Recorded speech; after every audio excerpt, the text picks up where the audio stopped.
Tiyaatirri Afaan Oromoo mata dureen isaa 8 jedhu kan shoora dubartootaa fi siinqee irratti xiyyeeffatee hojjetame dilbata dhufuu mana tiyaatira Hagar Fiqiritti kan eebbifamu ta'uu dhaabbanni bulchiinsa manneen tiyaatiraa Finfinnee ibseera. Itti gaafatamaa itti aanaan manneen tiyaatiraa obbo Mulgeetaa Barraa tiyaatira Afaan Oromoo guddisuu fi babal'isuuf hojiilee gurguddoon hojjetamaa jiraachuu ibsuun tiyaatira seenaa Baalchaa Abbaa Namsoo irratti xiyyeeffatee fi tiyaatira Aayyuu Booraa dabalatee tiyaatira Afaan Oromootiin barreeffame 3ffaa eebbisuuf qophiin xumuramuu ibsaniiru.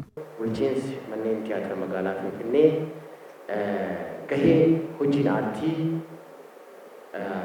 ijaarsa biyyaa keessatti qabu hubachuudhaan kana xiyyeeffannoo guddaadhaan istiraateejii guddaa baasee kan dalagaa jirudha.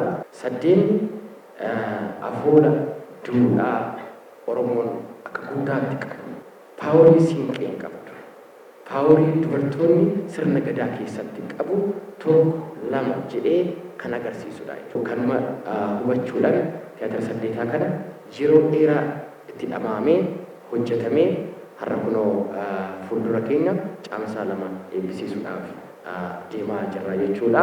Barreessituun tiyaatirichaa Artist Yobdaar Liwulis gama isheetiin tiyaatirri 8 aadaa fi duudhaa Oromoo akkasumas shoora siinqee fi haati siinqee qabdu mul'isuuf aadaa Oromoo Arsii irratti kan xiyyeeffatee hojjetame ta'uu ibsiteerti. 8 siinqee fi haadholii siinqee irratti hojii xiyyeeffatedha.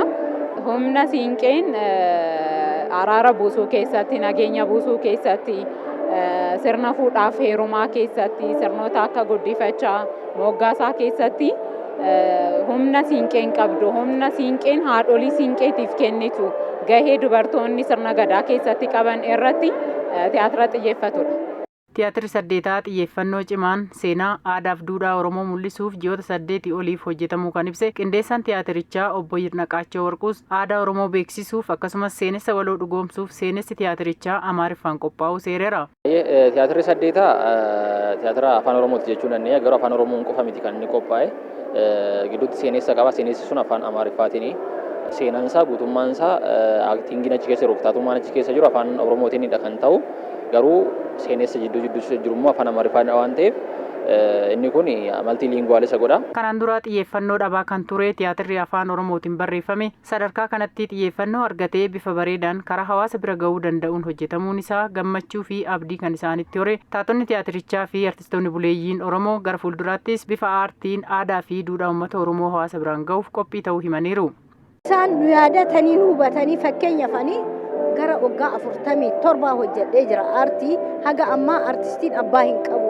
Artistiin Afaan Oromoo yeroo hunda nan dubbadha abbaa hin qabu.